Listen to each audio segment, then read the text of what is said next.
Good morning students. ਆਪਾਂ बेटा chapter है अपना cosmic rays and elementary particles. तो एलीमेंट्री पार्टिकल्स जिस तरह कि मैं थोड़ा ऑलरेडी लैक्चर्स सेंड कर चुकी हाँ। दो एलीमेंट्री पार्टिकल्स ने जोड़े अपने जिस तरह इलैक्ट्रॉन, प्रोटॉन, फोटॉन, न्यूट्रॉन, ये अपने एलीमेंट्री पार्टिकल्स ने। उस तरह उस कैटेगरी इन्हों के एंटी पार्टिकल्स ने। ठीक है, एंटी पार्टिकल्स जिस तरह इलैक्ट्रॉन का एंटी पार्टिकल की है पॉजिट्रॉन। इस तरह जिन्ने भी नंबर ऑफ एलीमेंट्री पार्टिकल्स ने उन्होंने फरदर एंटी पार्टिकल भी एग्जिस्ट करते हैं। कई करते हैं, कई नहीं करते। क्लासीफिकेशन ऑफ एलीमेंट्री पार्टिकल ये भी सारा लैक्चर आप कर चुके हैं। सारा लैक्चर थोड़ा मैं सेंड किया सी। उस तो बाद इस कैटेगरी एलीमेंट्री पार्टिकल्स जिमें फोटॉन्स आ गए। फोटॉन कैटेगरी किहड़े पार्टिकल्स ने, लैपटॉन्स की ने, उस तो बाद हैड्रॉन्स की ने। ये सारा कुछ बेटा आप अपने पहले लैक्चर्स के कर चुके हैं। उस तो बाद जो मैं थोड़ा अज टॉपिक करवाना है तो अपन बुक्स के चैक करो। फंडामेंटल इंट्रैक्शनस। फंडामेंटल इंट्रैक्शनस ने जिहड़ियां वो चार तरह दियां ने। फर्स्ट ने ग्रैविटेशनल इंट्रैक्शनस। ग्रैविटेशनल इंट्रैक्शनस दे विच देखो जिस तरह आप बोलते हैं कि अर्थ मून च अट्रैक्शन है, अर्थ सन च अट्रैक्शन है, वो सारी ग्रैविटेशनल मतलब जिहड़ियां हैवनली बॉडीज़ दे विच लगदियां ने उन्होंने ग्रैविटेशनल इंट्रैक्शनस बोलते हैं। और जदों भी अट्रैक्टिव फोर्सिस लगदियां ने उदों म्यूचुअली कोई ना कोई पार्टिकल है जिहड़ा एक्सचेंज हुंदा है।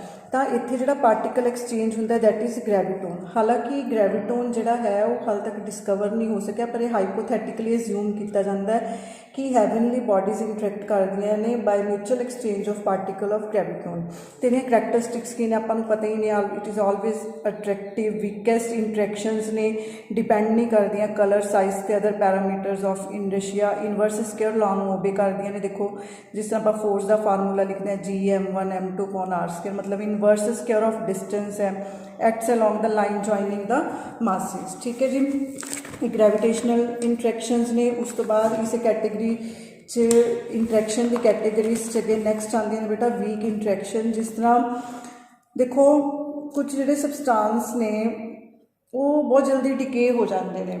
डिके होने का मतलब है कि उन्होंने जिहड़ियां फोर्सिस लग रही ने बहुत वीक ने, दैट्स वाई वो डिके हुए। तो वीक इंट्रैक्शन किते ना किते उस कैटेगरी आंदियां ने। इन्हां दी करैक्टरिस्टिक्स की ने, शॉर्ट रेंज इंट्रैक्शनस ने, इनवर्स स्केयर लॉ नूं ओबे नहीं करदियां। इन्हां दा करैक्टरिस्टिक्स टाइम है जिहड़ा 10⁻⁻10 सेकेंड है।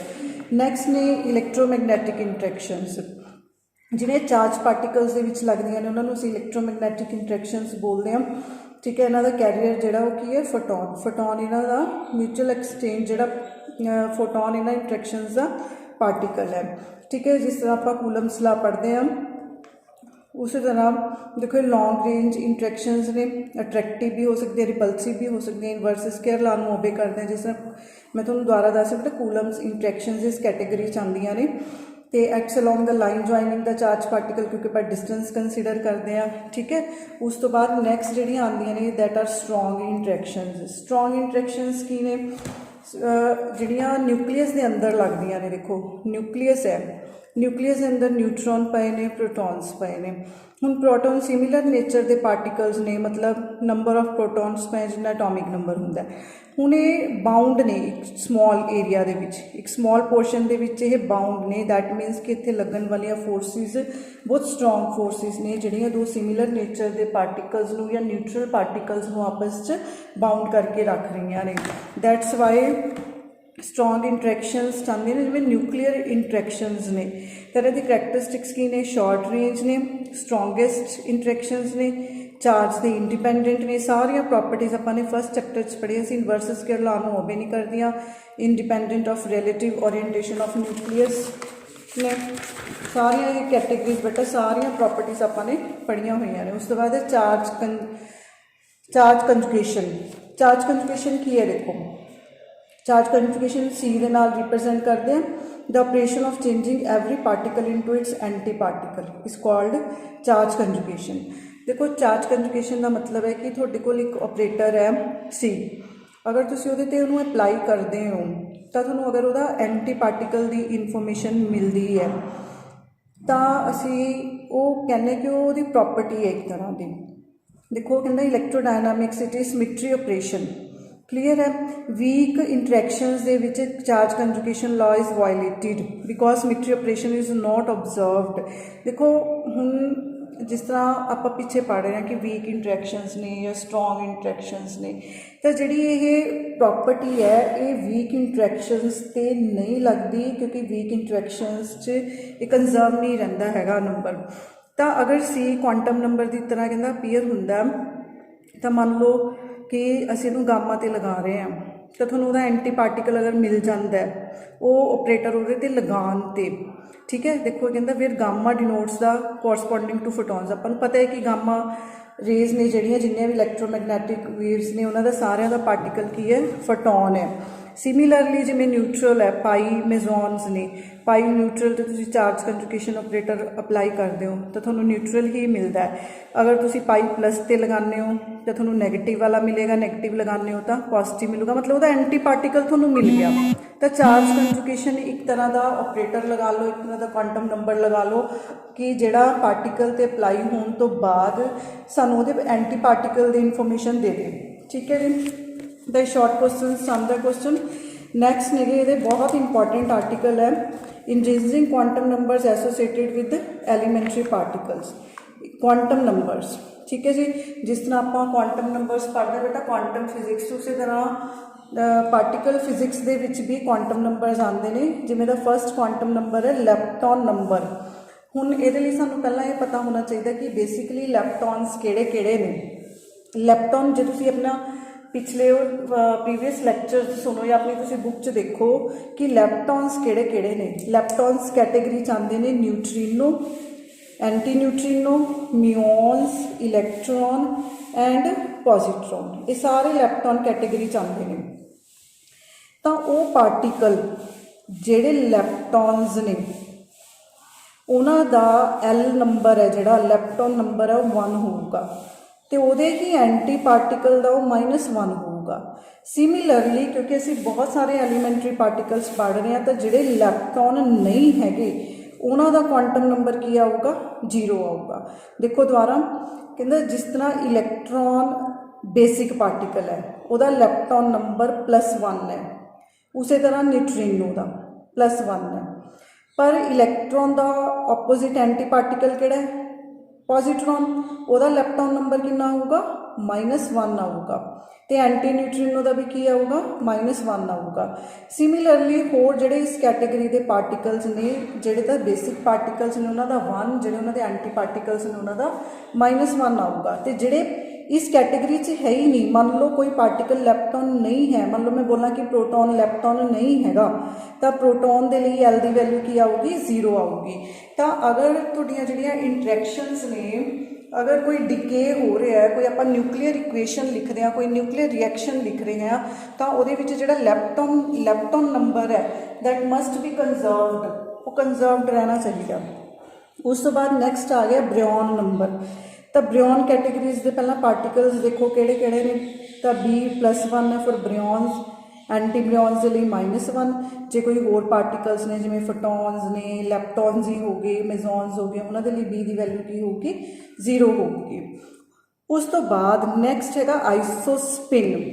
आइसोस्पिन का की मतलब है, देखो आइसो का मतलब आप बोलते सेम, स्पिन ये की है कहता some particles differ only in their charge but have nearly same mass, मतलब वो पार्टिकल्स जिन्हों का सेम मास है पर वो उन्होंने चार्ज की वैल्यू डिफरेंट है। कहते जिमें न्यूट्रॉन ते प्रोटॉन्स ने, बेसिकली आप इन जनरल आप की बोलते हैं जी इलैक्ट्रॉन ते प्रोटॉन सेम ने क्योंकि उन्होंने बस चार्ज ही ऑपोजिट है। इस तरह नहीं है बेटा, इलैक्ट्रॉन का जिहड़ा मास है वो प्रोटॉन के मास के नालों नियर अबाउट 1836 टाइम घट है। क्लीयर, पर इतने न्यूट्रॉन ते प्रोटॉन का आलमोस्ट सेम मास है, सेम स्पिन है तो इनसाइड द न्यूक्लीयस ने, ठीक है। तो इस तरह के पार्टिकल्स जिहड़े हुंदे ने वो आप बोलते हैं कि वो आइसोस्पिन स्टेट है जिहड़ी वो पोजैस करते हैं। Clear, thus we can say that proton and neutron are one and same thing but different in electric charge and distribute by signing quantum number of opposite sign, ठीक है। तो इन्हूं आइसोस्पिन का नाम दिता गया। उस तो बाद देखो कहता मान लो कोई पार्टिकल्स जिन्हों के सेम मास ने पर डिफरेंट चार्ज ने ਤਾਂ ਉਹ ਇੱਕ ਤਰ੍ਹਾਂ ਦੀ ਜਿਵੇਂ ਫੈਮਿਲੀ ਬਣ ਜਾਂਦੀ ਹੈ। ਜਿਵੇਂ ਆਪਾਂ ਬੋਲੀਏ ਕਿ ਪ੍ਰੋਟੋਨ ਤੇ ਨਿਊਟਰੋਨ ਇੱਕ ਤਰ੍ਹਾਂ ਦੀ ਇੱਕ ਫੈਮਿਲੀ ਹੈ, ਤਾਂ ਉਹ ਫੈਮਿਲੀਜ਼ ਨੂੰ ਮਲਟੀਪਲੈਕਸ ਦੇ ਨਾਮ ਨਾਲ ਬੋਲਦੇ ਨੇ। ਫੈਮਿਲੀਜ਼ ਨੂੰ ਕੀ ਬੋਲਦੇ ਨੇ? ਮਲਟੀਪਲੈਕਸ। ਉਸ ਤੋਂ ਬਾਅਦ ਜਿਹੜੀ ਆਈਸੋਸਪਿਨ ਹੁੰਦੀ ਹੈ ਉਹ ਅਸੀਂ ਕੱਢਣੀ ਕਿਵੇਂ ਹੁੰਦੀ ਹੈ? ਦੇਖੋ, ਜਿਵੇਂ ਹੁਣ ਪਹਿਲਾਂ ਤਾਂ ਤੁਹਾਨੂੰ ਉਹਨਾਂ ਪਾਰਟੀਕਲਸ ਦੀ ਸਪਿਨ ਪਤਾ ਹੋਣੀ ਚਾਹੀਦੀ ਹੈ ਕਿ ਉਹਨਾਂ ਦੀ ਸਪਿਨ ਦੀ ਵੈਲਿਊ ਕਿੰਨੀ ਹੈ। ਜਿਵੇਂ ਪ੍ਰੋਟੋਨ ਜਾਂ ਨਿਊਟਰੋਨ ਨੇ, ਉਹਦੀ ਸਪਿਨ ਦੀ ਵੈਲਿਊ ਕਿੰਨੀ ਹੈ? 1/2। ਤਾਂ ਆਪਾਂ ਉੱਥੇ ਮਲਟੀਪਲਿਸਿਟੀ ਵੀ ਉਸ ਸਟੇਟ ਦੇ ਵਿੱਚ ਕਿੰਨੇ ਪਾਰਟੀਕਲ ਐਗਜ਼ਿਸਟ ਕਰਦੇ ਨੇ, ਉਹਦਾ ਫਾਰਮੂਲਾ ਕੀ ਹੈ? 2i+1। ਦਿਸ 2i+1 ਉਹਦੀ ਮਲਟੀਪਲਿਸਿਟੀ ਕੱਢਣ ਦਾ ਫਾਰਮੂਲਾ ਵੀ ਉਸ ਕੈਟੇਗਰੀ ਦੇ ਵਿੱਚ ਕਿੰਨੇ ਪਾਰਟੀਕਲਸ ਆਉਂਦੇ ਨੇ। ਤਾਂ ਅਗਰ ਨਿਊਕਲੀਓਨਸ ਨੇ ਉਹਨਾਂ ਦਾ i ਦੀ ਵੈਲਿਊ 1/2 ਹੈ, ਤਾਂ ਆਪਾਂ ਇੱਥੇ ਅਗਰ ਪੁੱਟ ਕਰਦੇ ਹਾਂ 2 × 1/2 + 1, ਕੈਂਸਲ ਹੋ ਕੇ ਕਿੰਨਾ ਆ ਗਿਆ? 2 ਸਟੇਟਸ ਆ ਗਈਆਂ। 2 ਸਟੇਟਸ ਆਫ ਨਿਊਟਰੋਨ ਕਿੰਨੀਆਂ ਨੇ? +1/2 -1/2। ਕਲੀਅਰ ਹੈ? ਤਾਂ ਨਿਊਕਲੀਓਨ ਮਤਲਬ ਚਾਹੇ ਉਹ ਨਿਊਟਰੋਨ ਹੈ ਚਾਹੇ ਉਹ ਪ੍ਰੋਟੋਨ ਹੈ, ਉਹਦੀਆਂ ਸਪਿਨ ਸਟੇਟਸ ਕਿੰਨੀਆਂ ਪੋਸੀਬਲ ਨੇ? ਇੱਕ +1/2 ਇੱਕ -1/2 ਪੋਸੀਬਲ ਹੈ। ਉਸ ਤੋਂ ਬਾਅਦ ਜਿਵੇਂ ਪਾਇਓਨਸ ਨੇ, ਪਾਇਓਨਸ ਦੇ ਲਈ ਉਹਨਾਂ ਦੀ ਸਪਿਨ ਦੀ ਵੈਲਿਊ 1 ਹੁੰਦੀ ਹੈ। ਤਾਂ ਅਗਰ ਅਸੀਂ ਇਸ ਫਾਰਮੂਲੇ ਦੇ ਵਿੱਚ 1 ਪੁੱਟ ਕਰਦੇ ਹਾਂ ਤਾਂ 3 ਸਟੇਟਸ ਪੋਸੀਬਲ ਨੇ। ਇਹਦਾ ਮਤਲਬ ਜਿਹੜੇ ਪਾਈ ਮੈਜ਼ੋਨਸ ਨੇ ਉਹਨਾਂ ਦੀਆਂ 3 ਸਟੇਟਸ ਪੋਸੀਬਲ ਨੇ, ਪਾਈ ਪਲੱਸ, ਪਾਈ ਮਾਈਨਸ ਤੇ ਪਾਈ ਨਿਊਟਰਲ, +1 -1 ਐਂਡ 0।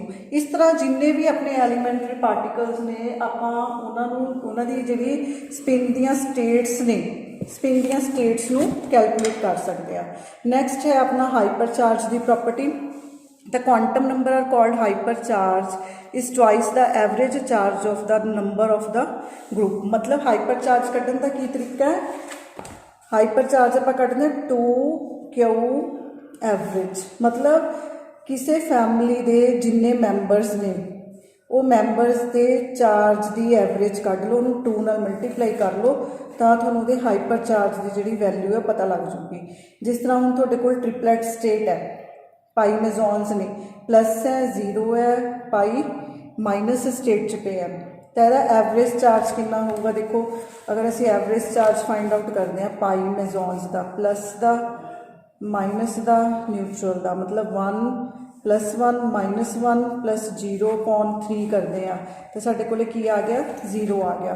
दैट मीनस यदि हाइपर चार्ज की जी वैल्यू है वो की है? 0 है। क्लीयर है?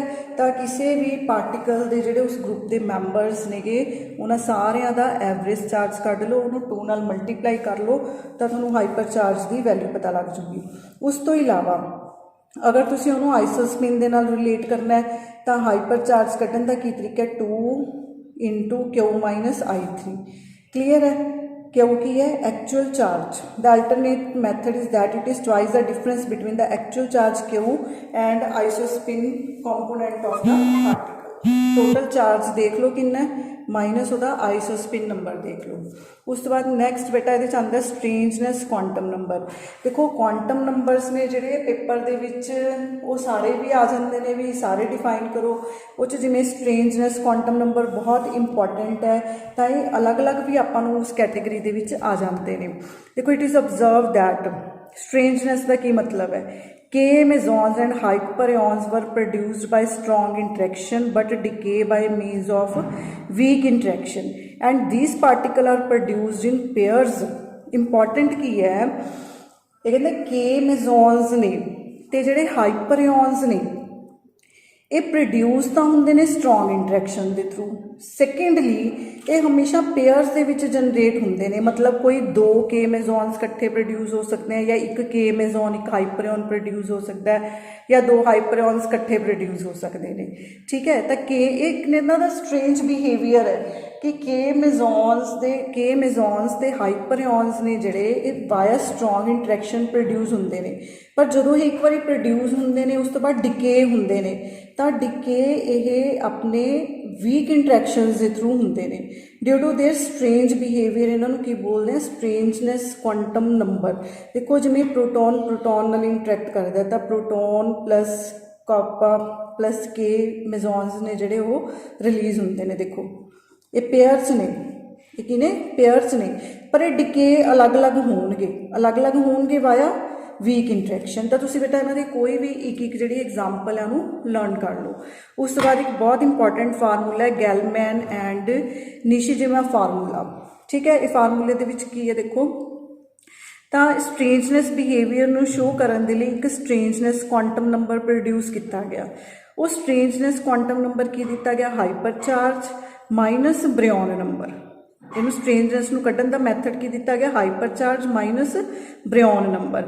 ਪਰ ਹਾਈਪਰ ਚਾਰਜ ਦੇਖੋ ਸਾਨੂੰ ਪਤਾ ਹੈ, ਅਸੀਂ ਉੱਪਰ ਦੇਖਿਆ ਹੈ ਕਿ ਹਾਈਪਰ ਚਾਰਜ ਨੂੰ ਅਸੀਂ 2 × Q - I3 ਵੀ ਲਿਖ ਸਕਦੇ ਹਾਂ। ਤਾਂ S ਕੀ ਹੋ ਗਿਆ 2, ਆ ਸਾਰੀ Y ਦੀ ਵੈਲਿਊ ਪੁੱਟ ਕਰਤੀ ਮਾਈਨਸ D। ਤਾਂ ਇਹ ਇੱਕ ਤਰ੍ਹਾਂ ਦੇ ਰਿਲੇਸ਼ਨਸ ਨੇ ਇੱਕ ਕੁਆਂਟਮ ਨੰਬਰ ਦੇ ਦੂਜੇ ਕੁਆਂਟਮ ਨੰਬਰ ਦੇ ਨਾਲ। ਤਾਂ ਇੱਥੋਂ ਆਪਣਾ ਜਿਹੜਾ ਚਾਰਜ ਦੀ ਵੈਲਿਊ ਹੈ ਇਸ ਰਿਲੇਸ਼ਨ ਤੋਂ ਉਹਦਾ ਫਾਰਮੂਲਾ ਬਣ ਗਿਆ I3 + B + S/2। ਕਲੀਅਰ ਹੈ।